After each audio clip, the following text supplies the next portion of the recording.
नमस्कार किसान भाइयों, मैं विक्की पंसारी कनीना। आज आपको आपके पशुओं की एक और बीमारी का घरेलू इलाज बताने जा रहा हूं।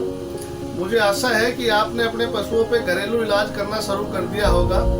मैं आपको विश्वास दिलाता हूं कि आप अगर ये इलाज अपने पशुओं पे करते हैं तो आपके पशु स्वस्थ तो होंगे ही होंगे, साथ में किसी प्रकार का कोई साइड इफेक्ट नहीं। मैं आज आपको एक ऐसी बीमारी के बारे में बताने जा रहा हूं जिससे पशु काफी परेशान रहते हैं। इस बीमारी का नाम है दस्का।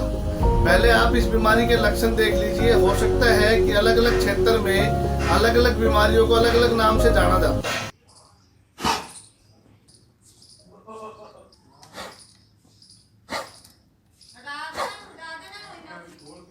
तो किसान भाइयों, आपको समझ में आ गया होगा कि मैं किस बीमारी के बारे में बात कर रहा हूँ। इस बीमारी के लिए हमें कुछ नहीं करना, हमें बाजार से दो बहुत ही सिंपल सी औषधियाँ लेके आनी है।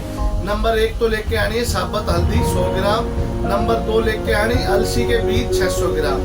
साबुत हल्दी को तो आप लोग जानते ही होंगे, मैं आपको अलसी के बीज और दिखा देता हूँ ताकि आपको, कई बार क्या होता है किसान को औषधि लाने में बड़ी कठिनाई होती है और औषधियों की पहचान का पता नहीं होता।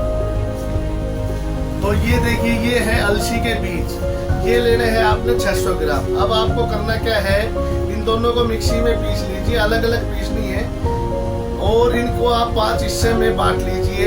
एक हिस्से की अलसी को आप 100 ग्राम घी के अंदर फ्राई कर लीजिए। फ्राई करने के बाद आपने उसके अंदर 20 ग्राम हल्दी मिलानी है। हल्दी मिला के हमें पशु को रात को सोते समय देना है। ये बीमारी कितनी ही भयानक हो, आपके पशु को 2 से 3 दिन में आपका पशु बिल्कुल ठीक हो जाएगा, लेकिन आपको पूरे 5 दिन तक ये औषधि देनी है। इस औषधि का आपके पशु के शरीर पे किसी प्रकार का कोई दुष्प्रभाव नहीं है। आप निसंकोच होकर ये औषधि अपने पशुओं को खिला सकते हैं। मैं आपको फिर कहूँगा कि आप अपने पशुओं पे घरेलू चिकित्सा का इस्तेमाल कीजिए। आपको किसी भी प्रकार की कोई समस्या हो आपके पशुओं की, तो आप मेरे व्हाट्सएप नंबर पे उस बीमारी की फोटो घेर सकते हैं, वीडियो बना के घेर सकते हैं। मैं उसका इलाज आपको व्हाट्सएप पे दे दूँगा। अगर आपको मेरे फार्मूले अच्छे लग रहे हैं तो अपने आसपास के किसान भाइयों को जरूर बताएं। मेरे चैनल को सब्सक्राइब करें, शेयर करें। धन्यवाद।